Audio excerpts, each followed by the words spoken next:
Alors, vous le savez, l'intérêt d'un investissement immobilier est de pouvoir faire rembourser son emprunt par un locataire, du moins en partie. Lors d'un investissement dans un EHPAD, il en va de même, il sera judicieux d'essayer d'avoir un loyer le plus sécurisé possible.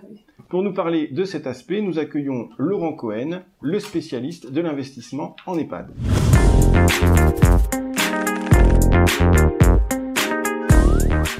Bonjour, Gaëtan, Alexandre. Bonjour. Bonjour.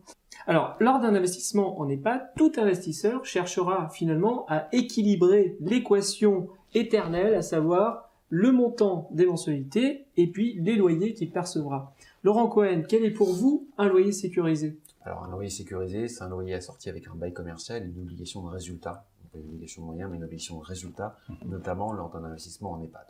Voilà.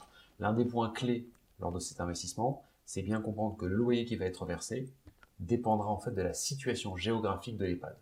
Plus vous êtes dans une grosse ville, plus la chambre que vous allez acheter se louera cher, donc se vendra cher. Plus vous serez effectivement dans une ville de taille modeste, voire petite, et plus effectivement le loyer généré par l'EHPAD sera faible, tout simplement. Parce qu'effectivement, le prix de location facturé par l'exploitant au résident ne sera pas le même. De la même manière, dans un hôtel, vous ne payerez pas le même prix de la chambre d'hôtel à Paris, effectivement, que dans une ville de province. Tout simplement. Donc on veillera particulièrement à ce point-là.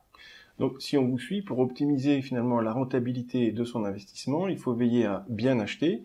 Et bien acheter, c'est finalement acheter au prix le plus juste. Vous avez tout à fait raison. Donc, si on reprend votre image, ça revient à finalement éviter d'acheter une Lada au prix d'une Porsche. Ah oui, ça vaut mieux éviter. C'est effectivement ce que je dis à l'intégralité de mes investisseurs, de mes clients, ne pas acheter une Lada pour le prix d'une Porsche, tout simplement.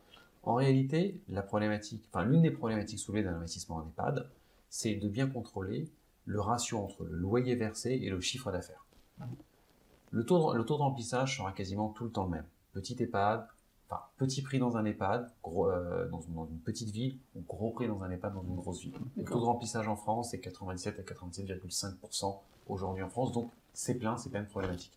Il faut juste bien appréhender que le loyer servi par l'exploitant à l'investisseur soit pas trop élevé. Tout simplement parce que sinon, il va grignoter sa marge. Et s'il grignote sa marge, eh bien effectivement, il viendra vous voir pour vous dire on va renégocier le loyer à la baisse parce que mon effort financier en tant qu'exploitant d'un centre de profit est trop important. Voilà, donc si on investit finalement, pour résumer, dans une zone avec des villes moyennes, eh bien, avec un loyer trop important, c'est un risque important. Et notamment sur la possibilité de revoir ou de devoir revoir le loyer à la baisse. Si vous ne voulez pas, vous, chers amis internautes, faire un mauvais choix de loyer en fonction de la zone dans laquelle vous investissez, eh bien, nous vous conseillons de vous rapprocher immédiatement d'un professionnel de ce type d'investissement afin de ne pas faire d'erreur. Et maintenant, je vous dis à très vite pour une nouvelle minute de l'investisseur averti.